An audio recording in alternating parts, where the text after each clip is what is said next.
Bonjour à tous et merci d'être avec nous. Cette semaine, Focus Entreprise s'intéresse à la bibliothèque numérique francophone YouScribe. C'est un peu le Netflix de la lecture. YouScribe permet à ses abonnés d'avoir accès à plus d'1 million de livres, de journaux ou encore de bandes dessinées à partir d'un smartphone, d'une tablette ou d'un ordinateur. Son objectif est donc de mettre une bibliothèque dans la poche de chacun et ainsi de faciliter l'accès à la lecture à des populations qui en sont privées ou éloignées.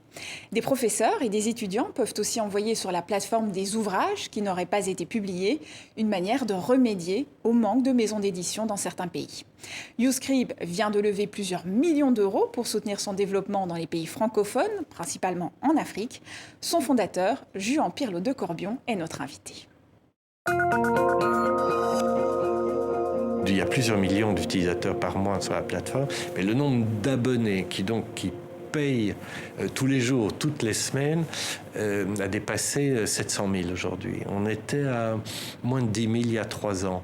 Donc on a eu une très forte croissance et on pense qu'on va dépasser le million d'abonnés avant la fin du mois de juin 2022 et qui sait dépasser le 1,5 million avant la fin de l'année. Et pourquoi ?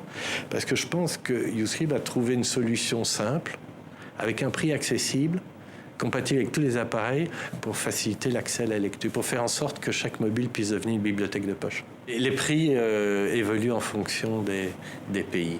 Évidemment, on va proposer à Madagascar des prix plus ajustés que ceux qu'on peut présenter au Maroc, par exemple, compte tenu du pouvoir d'achat. C'est 100 francs CFA, par exemple, au Sénégal, 100 francs CFA au Cameroun par jour. On peut avoir accès de façon illimitée à toute la bibliothèque.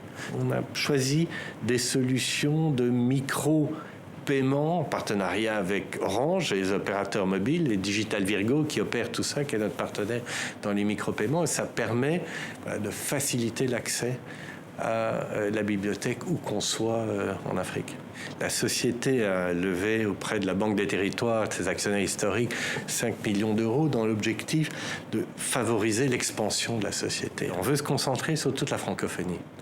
YouScribe a pour vocation à se développer sur tous les pays francophones, veut toucher tous les francophones du monde entier. On veut être présent au Québec davantage, être présent en Belgique, en Suisse, bien sûr en France, on est depuis l'origine. Mais comme on sait que près de 750 millions de personnes parlant le français en 2050 et que 85% de ces 750 millions d'habitants habiteront en Afrique, c'est quand même vers l'Afrique que s'orientent la plupart de nos efforts aujourd'hui. C'est la fin de ce Focus Entreprise. Votre journal de l'économie revient dès lundi sur TV5 Monde. À bientôt.